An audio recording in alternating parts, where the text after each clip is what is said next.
RBI ने वित्त क्षेत्र में एआई का संरचित उपयोग प्रस्तावित किया। भारत में अर्थव्यवस्था के सबसे महत्वपूर्ण खंडों में से एक वित्त क्षेत्र में कृत्रिम बुद्धिमत्ता यानी एआई के उपयोग को लेकर एक बड़ा कदम उठाया गया है।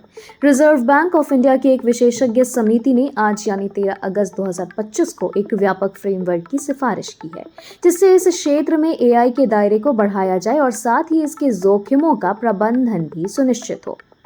यह फ्रेमवर्क, जिसका नाम फ्री एआई यानी responsible and ethical enablement of artificial intelligence, जिसका नेतृत्व आईआईटी बॉम्बे के कंप्यूटर वैज्ञानिक प्रशांत भट्टाचार्य जी ने किया है। समिति में कुल 26 सिफारिशें हैं जो 6 मुख्य श्रेणियों में विभाजित है: इंफ्रास्ट्रक्चर, क्षमता निर्माण, नीति, गवर्नेंस, सुरक्षा और भोक्ता संरक्षण। मुख्य सिफारिशों और उनके लाभ के बारे में सबसे पहले जानते हैं। डिजिटल इंफ्रास्ट्रक्चर का निर्माण। समिति ने प्रस्ताव रखा है कि भारतीय वित्त संस्थानों और स्टार्टअप्स के लिए देश में निर्मित एआई मॉडल विकसित करने के लिए एक मजबूत आधार बनना चाहिए। इससे रिलायड छोटे और स्थानीय संस्थानों को भी अवसर मिलेगा।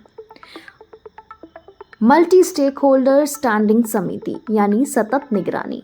यह समिति एआई के विकसित हो रहे अनुप्रयोगों और उसे जुड़े जोखिमों पर जरूरी नजर रखेगी, जिससे नई तकनीकों के गलत उपयोग या अचानक जोखिम से बचा जा सके।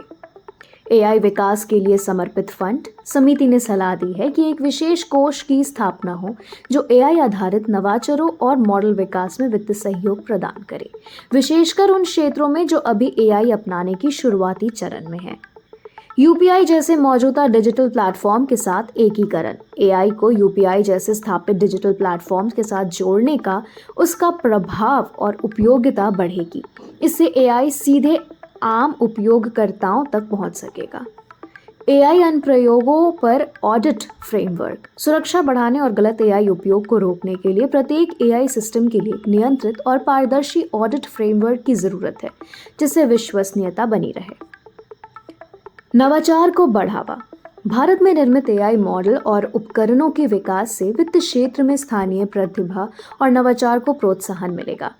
एआई के उपयोग से जुड़े डेटा का दुरुपयोग, गोपनीयता जोखिम या बिना नियंत्रण के स्वचालन को रोकने में यह फ्रेमवर्क कारगर साबित हो सकता है।